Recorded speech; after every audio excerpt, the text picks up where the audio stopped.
Oh, it is so good to be home. It is so good to be at home. I have a confession to make to you. I am a thief. No surprises? I'm a thief because I stole the name of Paul Evers' business, TBD, because it was so fitting for the things that I want to say, to be determined. And then I thought about a couple of other things that kind of go along with that. And that is of being determined to change, not only oneself, but society as well. So Paul, TBD, will go down along with TEDxBend and bending changes. As I thought about our remarks for this afternoon, I asked myself, what can I say that people don't already know? But I want to emphasize how critical it is to be flexible enough to bend with things that are happening in our society, to change, have the courage to change those things that we think we can for the betterment of all people. And then I thought, where do I start? I have been so blessed. From the very beginning of my being, to be born into a family of people who always said, rise above the norm. Always achieve the highest goal that you can reach. And yes, as a child, you don't want to hear all of those things, and you kind of pass it aside. But there was a grandmother who played a very important role in my life. And she said to me time and time again, baby, you are here for a purpose. Don't forget that purpose. And as a child, I had no idea what she was talking about. But I later came to understand and actually to appreciate what she said.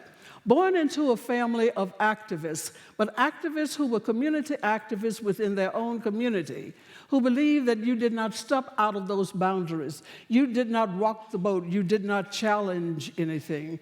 And we all know that in today's society, and even before, and in the future, you have to challenge those things that you feel are worth challenging. I was told not to hate, that it is not a good thing for the soul, the heart, for the community, for everyone. It didn't work with me, because I did go through a period of hating, but it helped to build some other things that were strong. Very quickly, bending the rules was really not a part of my life, but I found that those rules and in bending came in handily. When I found, and I'll start with childhood, of being the color that I am, the race that I am, and having to take that back seat and told you're worth nothing. Working through those things, helping others to work through them. Then in adulthood, working to help build up the different communities, help to build understanding and peace. And lo and behold, out of all of that came the thunder that shook my life. And something happened there too.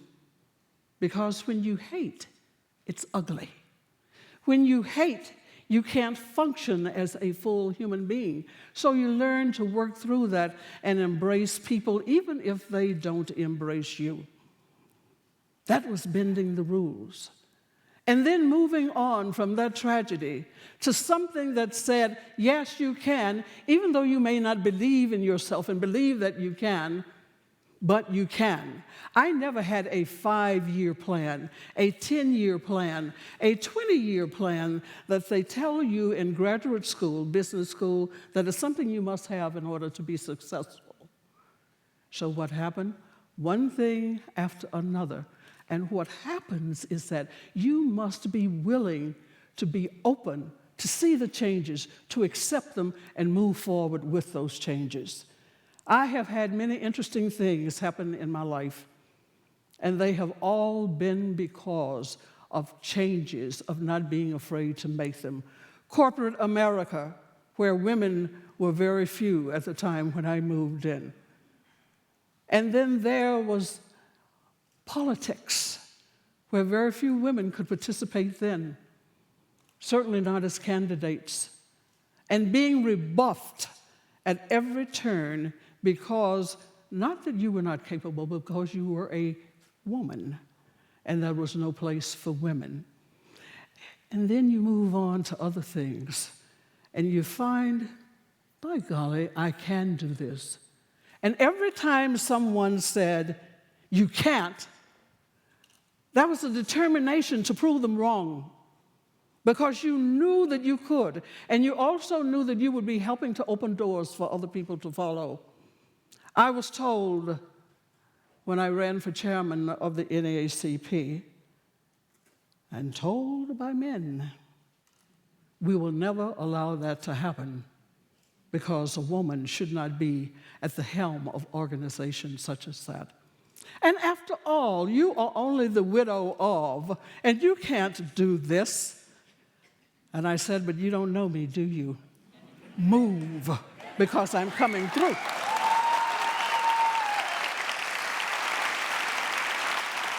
As a result of that attitude, as a result of bringing other women in who were no longer afraid, I ended up in that position, and it's one of the toughest I have ever had. And don't tell me, people, as we approach the whole political arena now, that voting doesn't count. I won by one vote. One vote that helped to change everything around and helped to put people, women, qualified in positions that they never would have been in. I'm looking at this clock, and I have so much I want to say. And I'm not going to have a chance to say it all. I think about the journey in journalism of going to Paris to the peace talks, of participating in that, of being able to get in when no other woman was able to get in. And I don't know whether that had to do with my good looks, my approach, or what. But one of the women said to me, women of the world need to come together. You are from America, I'm from here. And she took me by my hand, and we went into a little anteroom. And there was a statue of a woman holding a child in her left arm and holding a sword in her right. She turned to me and she said, we are all alike. We defend the world for our children so that they will have a better place to go. You challenge those things. You go places where you dare not go, or so they tell you. You reach out, you have friends. You share. You develop programs. You look at yourself in the morning and you say, yes, I can. You reach out to your brothers and say, come and join us, let us join you. Because we need to bend the rules so that we will all have an opportunity to give whatever talents there are that we can give to this country of ours and to the world. Because it's not just about you. It's not just about me. It's about the children out there. It's about the elderly. It's about all of us, regardless of race, creed, or color, coming together and saying, yes, we can and we will help to build a better society. So out of all of the hatred, out of all of the tragedy, has come so much good from it. And next year will mark the 50th anniversary of that terrible time for me. But I tell you, my friends, we have all been able to come together in a way that sends a signal to other Americans who still feel that they must hate, who feel that they are superior, who refuse to look back at things. Determination. I said one day, justice will be served. It took 30-some years for justice to prevail. When people said you can't do it, it's not going to happen, it happened. And it happened in a state where people said no way. But the good thing about that, too, was not only that awakening, but there were 18 civil rights cases tried after that one because people had hope and they had faith. It's a wonderful time in which to be living. It's a wonderful time to be able to give as freely as we do. And I must say to you, I am so thankful to be a part of it, to have been reared in a home where I was told you can go as high as you wish as long as you stay within the perimeters of our society. And to meet someone else, a man who told me, do not limit yourself to the stars. Reach for the moon and anything else that might be up there, because you can get it, you can do it. So the people who come into our lives, and we into them, play such an important role in developing the fabric of America, in developing the fabric of our communities. I am happy, a little tired, but happy to be here, to be able to share with you. And with my last 3 minutes that I have, I want to say to you, smile. Be happy, even if you can't be, or you think you have nothing to be happy about. Look for it. You will find it. I'm a little poor of hearing, so I can't hear exactly what you're saying, but I'm going to take whatever it is to be positive.